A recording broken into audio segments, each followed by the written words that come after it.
आकाश ऑफिसमध्ये पोहोचला आणि थेट कॅबिनमध्ये गेला. तो बसला तेव्हा श्रेया काही फाईल्स घेऊन आली आणि म्हणाली, "सर, यावर तुमच्या सहीची गरज आहे." आकाशने फाईल्स तपासल्या आणि सही केली. "सर, रॉयल पॅलेस हॉटेलमध्ये मिस्टर आहुजा यांच्यासोबत 1 तासात मीटिंग आहे. आपल्याला आता निघावे लागेल." आकाशने ओके म्हणाले आणि श्रेयासोबत निघाला. रॉयल पॅलेस हॉटेल, प्रतापचा रूम. प्रतापचा एक माणूस आत आला आणि म्हणाला, "सर, ती मुलगी भेटली." हे ऐकून प्रतापच्या डोळ्यात हवस उतरली. त्याने शैतानी हसून म्हटले, "तिला घेऊन ये. आज प्रतापची भूक तीच मिटवेल." त्याने त्या माणसाला कोणालाही खबर न करण्याची ताकीद दिली आणि तो माणूस बाहेर गेला. प्रताप सोफ्यावर बसून दारू पिऊ लागला. Royal Palace hotel. रणजितचा तपास. रणजित हॉटेलमध्ये पोहोचला. रिसेप्शनिस्टने त्याला लगेच माहिती दिली. रणजित त्या 24 वर्षाच्या मुलाच्या रूमकडे गेला. त्याने दरवाजा ठोकला तेव्हा तेजसने दरवाजा उघडला. तेजस थबकला. रणजितने त्याला शांत प्रमाणात म्हटले, "तू इथे काय करत आहेस?" तेजस घाबरला आणि म्हणाला, "भाऊ, ती तन्वी." रणजितचा राग वाढला. "तेजस, तू तिला का घेऊन आलास?" तेजस म्हणाला, "भाऊ, तिच्यामुळेच मी इथे आलो. तिने समर्थ भाऊच्या युनिव्हर्सिटीची परीक्षा पास केली आणि इथे शिकायचा हट्ट केला." रणजितने विचारले, "ती आता कुठे आहे?" तेजस, "ती आता बाहेर गेली होती. येतच असेल." रणजित म्हणाला, "तुम्ही थेट घरी का नाही आलात?" तेजस घाबरत म्हणाला, "आम्हाला वाटले तुम्ही रागवाल आणि आकाश भाऊ तर माझी मारहाण करतील."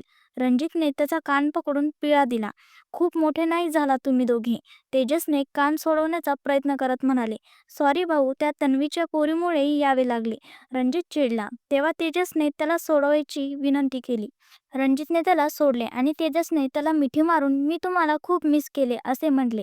रणजित हसला आणि त्याचे डोके सैलवत म्हणाला, "आम्ही पण." ते दोघे मिळून तन्वीची वाट बघू लागले. Royal Palace Hotel. Akash meeting संपवून परत निघाला तेव्हा त्याला काही लोक एका मुलीला जबरदस्तीने घेऊन जात असल्याचे दिसले. त्याने दुर्लक्ष केले, पण ती मुलगी त्याला ओळखल्यासारखी वाटली. त्याच्या मनात एखाद्या वाईट घटनेची भीती निर्माण झाली. त्याने धावत हॉटेलमध्ये प्रवेश केला आणि रिसेप्शनिस्टला कंट्रोल रूम दाखवण्यास सांगितले.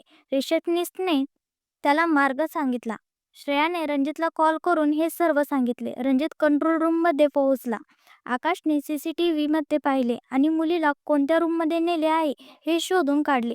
रणजितने विचारले, "आकाश, काय झाले?" आकाश म्हणाला, "आत्ता नाही, नंतर सांगतो. चल माझ्यासोबत." आकाश त्या रूमकडे धावला. त्याने बॉडीगार्ड्सना दरवाजा तोडायला सांगितले. दरवाजा तुटताच समोरचा देखावा बघून सगळे हैराण झाले. समोर प्रताप नशेत धूत होता आणि तन्वीसोबत जबरदस्ती करण्याचा प्रयत्न करत होता. आकाशच्या मुठी वळाल्या. बॉडीगार्ड्सनी प्रतापला पकडून बेशुद्ध केले. आकाशने तन्वीला पाहिले. ती खूप घाबरली होती. तिने धावत येऊन आकाशला मिठी मारली. आकाशच्या डोळ्यात पाणी आले. त्याने तिच्या डोक्यावर हात फिरवला, तिला उचलून घेतले आणि रणजितला म्हणाला, "तेजसला घरी घेऊन ये आणि समर्थला आता काहीही सांगू नकोस." हे बोलून तो तन्वीला घेऊन निघाला. रॉय मेन्शन. आकाश जेव्हा तन्वीला घेऊन आला तेव्हा आराध्या हॉलमध्ये आयुष जवळ बसली होती. आकाशच्या बाहूमध्ये एक मुलाला पाहून तिला थोडा त्रास झाला, पण आकाशने तिच्याकडे लक्षही दिले नाही आणि तो तन्वीला घेऊन थेट रूममध्ये गेला. आराध्या त्याच्या मागे रूममध्ये गेली आणि तिने पाहिले की आकाश पाणवलेल्या डोळ्यांनी तन्वीला बघत होता आणि तिचे डोके सैलवत होता. तो म्हणाला, "बस बाळा, सर्व ठीक आहे." तन्वी पुन्हा त्याच्या छातीला बिलगली. तेवढ्यात समर्थ तिथे आला आणि आराध्या म्हणाला, पण त्याची नजर तन्वीवर पडली. तिची अवस्था बघून त्याला धक्का बसला आणि भीती वाटली. तन्वीने समर्थला पाहिले आणि ती त्याला मिठी मारून रडू लागली. तिच्या हातावरील ओरखड्याच्या खुणा सर्व काही सांगत होत्या. समर्थ तिला शांत करू शकला नाही. त्याने तिला खेचून आपल्या बाहूमध्ये घट्ट धरले. तन्वीने स्वतःला त्याच्या छातीत लपवले. समर्थने तिला स्वतःपासून वेगळे केले आणि विचारले, "तन्वी, काय झाले आहे?" तिने हिंमत करून म्हटले, त्याने माझ्यासोबत जबरदस्ती." समर्थने तिला पुढे बोलू दिले नाही. त्याने तिला पुन्हा मिठी मारली.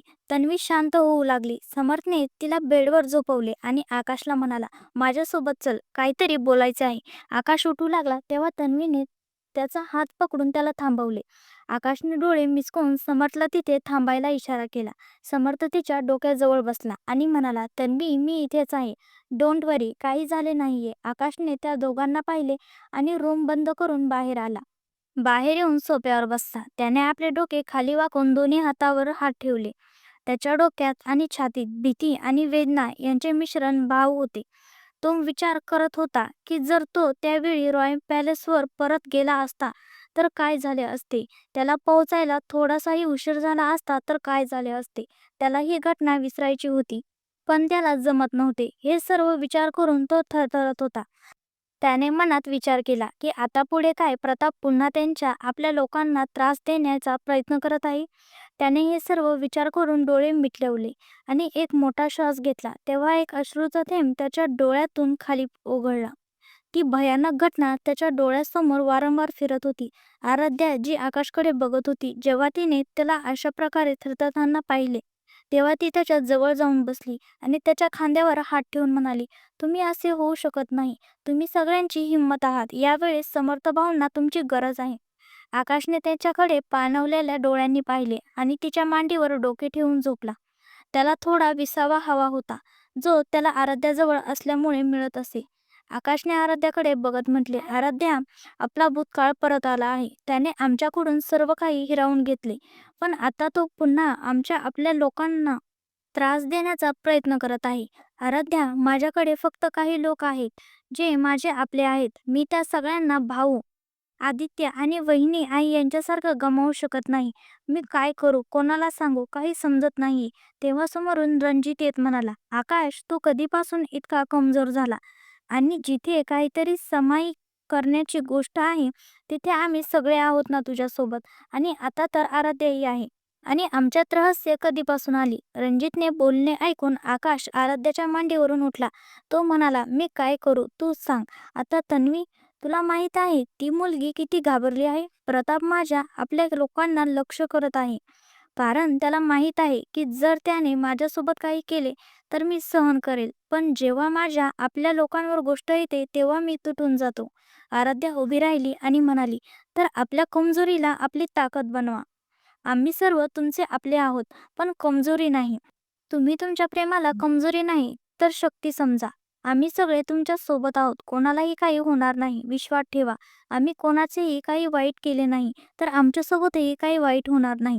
आकाशने तिच्याकडे पाहिले. आज आराध्याच्या डोळ्यात एक वेगळेच आत्मविश्वास होता, जो त्या दिवशी मंदिरात नव्हता, जेव्हा प्रतापने तिला वाईट नजरेने पाहिले होते. आराध्या म्हणाली, तुम्ही जा आणि समर्थ भाऊशी बोला.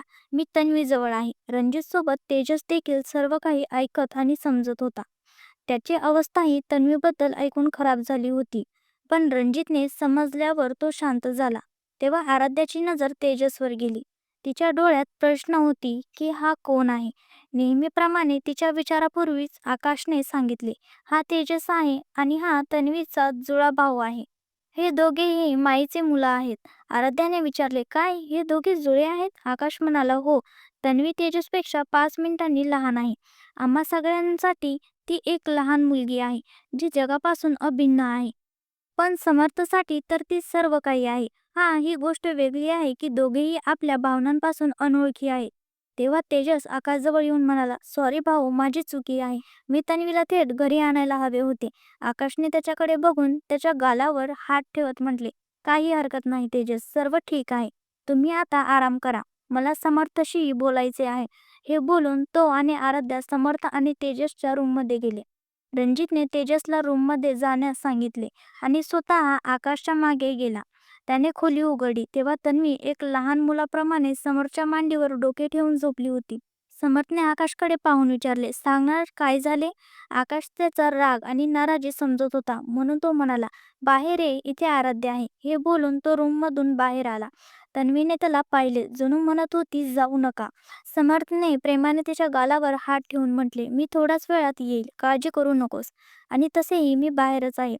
आणि इथे आराध्या वहिनी आहे ना तुझ्याकडे? तन्वीने आराध्याकडे पाहिले, जी तिच्याकडे बघत होती. मग तिने वळून पुन्हा समर्थकडे पाहिले आणि म्हणाली, ठीक आहे, पण लवकर या. समर्थला तिच्या माणूसपणावर खूप प्रेम आले. त्याने होकार दिला आणि उभा राहून बाहेर गेला. आता रूममध्ये फक्त आराध्या आणि तन्वी होत्या. Roy mention hall. इकडे समर्थ हॉलमध्ये आला आणि आकाशला म्हणाला, आकाश, काय झाले होते? आकाशने त्याच्याकडे एकदा पाहिले. आज त्याला समोरच्या डोळ्यात एक वेगळीच वेळ दिसले. त्याने फक्त एवढेच म्हटले, प्रताप. हे बोलून तो शांत झाला. तेव्हा समर्थने रागात मुठी वळवल्या आणि चिडून म्हणाला, त्याची हिंमत कशी झाली हे सर्व करायची? मी त्याला सोडणार नाही. हे बोलून तो बाहेर जाण्यासाठी वळाला. तेव्हा रणजितने त्याला थांबवले. समर्थने रागाने म्हटले, सोड मला रणजित. तो माणूस जगण्याच्या लायकीचा नाही. मी त्याला जीवे मारून टाकेल. त्याची हिंमत कशी झाली तन्वीला स्पर्श करायची, तिला नुकसान पोहोचवण्याची? रणजितने त्याला शांत करत म्हटले, शांत हो. त्याला माहीत नाही की तन्वी कोण आहे. त्याला हेही माहीत नाही की तिच्या आमच्याशी काय संबंध आहे. आणि दुसरी गोष्ट, तो फक्त मुलींना एक खेळण्याचे सामान समजतो. बलात्कार, खून, मुलीची तस्करी, ड्रग्ज आणि हे सर्व त्याच्यासाठी सामान्य गोष्ट आहे. तन्वीसारखी कितीतरी मुलीचे आयुष्य त्याने खराब केले आहेत. जर आपल्याला हे सर्व संपवायचे असेल तर आपल्याला पुरावे हवे आहेत. कायदेशीर करायला लागेल सर्व. नाहीतर काय फायदा? आम्ही सर्वही त्याच्यासोबत चुकीचे ठरवले जाऊ. रणजितचे बोलणे समजून समर्थ शांत होऊन बसला आणि म्हणाला, आता बस प्रताप. आता आणखीन नाही. तुझ्या पापाचा घडा आज भरला. मला माझ्या आपल्यांच्या दुःखांची शपथ आहे. तुलाही त्या प्रत्येक वेदनेची तडपण ज्या आज तन्वी आणि तिच्यासारख्या कितीतरी मुलींनी तडपत आहेत. ती वेदना जी तू आकाशला दिलीस, आम्हाला दिलीस, आमच्याकडून भाऊ आदित्य आणि वहिनी हिरकावून घेतलीस. आता त्याचा हिशोब करायची वेळ झाली आहे. तयार रहा मिस्टर प्रताप. रॉय मेन्शन खोली. इकडे आराध्या आणि तन्वी रूममध्ये बसल्या होत्या. तन्वीने आराध्याकडे पाहून म्हटली, मी तुम्हाला बहिणी बोलू शकते का? आराध्याने हसून म्हटले, तू मला काहीही बोलू शकतेस. तन्वी खुश झाली आणि म्हणाली, माहीत आहे, आईने तुमची खूप तारीफ केली होती. त्यांनी जेव्हा सांगितले की आकाश भाऊने लग्न केले तेव्हा मी खूप खुश झाले होते. आराध्या तिच्या गोष्टी ऐकून हसत होती. तेव्हा तन्वी म्हणाली, बहिणी, तुम्ही दोघे आधीपासून एकमेकांवर प्रेम करत होतात का? आराध्या म्हणाली, नाही. जेव्हा मी त्यांना भेटले तेव्हा मी ड्रग्सच्या प्रभावाखाली होते. माझ्या आपल्या लोकांनीच माझा सौदा केला होता. सुदैवाने मी चुकून यांच्या रूममध्ये पोहोचले, म्हणूनच मी आज इथे आहे. नाहीतर कदाचित आतापर्यंत मी स्वतःला संपवले असते. हे सर्व सांगताना तिचे डोळे पाणवले होते. तन्वी म्हणाली, सॉरी. आराध्याने हसून म्हटली, तू कशाला सॉरी बोलत आहेस? काही नाही. जीवन आहे, उतार चढाव येत राहतात. चालत राहणे हे आपले काम आहे. तन्वी आज एक वाईट घटना टळली. पण त्या माणसासारखे ना जाणे कितीतरी लोक टपून बसले आहेत आणि ना जाणे कितीतरी मुलींचे आयुष्य त्या लोकांनी आपल्या हौसेपोटी बर्बाद केले आहे. पण आपल्याला स्वतःला सक्त करावे लागेल. तुला माहीत आहे, तुला असे बघून त्यांना किती वाईट वाटत आहे. ते सर्व तुझ्यासाठी काळजी करत आहेत. मला माहीत आहे, जे घडले ते विसरणे कठीण आहे. पण तन्वी, तुझे हे आपले लोक तुझे सर्व जखमा भरतील. फक्त तुला त्यांची साथ द्यावी लागेल. तन्वीने आराध्याकडे पाहिले आणि म्हणाली, मी करेल वहिनी. मी स्वतःला कधीही कमजोर पडू देणार नाही. तिचे बोलणे ऐकून आराध्या हसली. रॉय पॅलेस हॉटेल, प्रतापचा रूम. प्रतापला शुद्ध आली. तेव्हा त्याने आपल्या आजूबाजूला पाहिले. त्याला तन्वी दिसली नाही. तेव्हा तो रागात ओरडला, कुठपर्यंत पळशील? एकदा प्रतापने ज्या शरीराची इच्छा केली ते त्याला मिळून राहिले. आज वाचलीस, पण पुढच्या वेळी वाचणार नाहीस. मग त्याने थांबून विचार केला की अखेर तिला वाचवणारे कोण होते. प्रताप कोणालाही पाहू शकला नव्हता, कारण त्याची पाठ दरवाजाकडे होती आणि दारू आणि ड्रग्सच्या जास्त डोसमुळे तो शुद्धीत नव्हता. त्याने तिचा शोध घेण्याचे ठरवले होते. त्याला कोणतीही किमतीवर तन्वीला मिळवायचे होते आणि त्याच्यासाठी तो काहीही करायला तयार होता. हौसेच्या आगीने त्याला आंधळे केले होते. पण तो हे विसरला होता की आग कोणतीही असो ती माणसाला जाळतेच. आता फक्त हे बघायचे होते की प्रताप तन्वीला शोधू शकेल का? काय असेल प्रतापच्या हौसेच्या आगीचा परिणाम? तर दुसरीकडे आकाश, समर्थ आणि रणजितने आता प्रतापला त्याच्या कृत्याची शिक्षा देण्याचा निश्चय केला होता. पण हे इतके सोपे असणार होते का? बाकी पुढील 8व्या भागात. सबस्क्राईब करून ठेवा.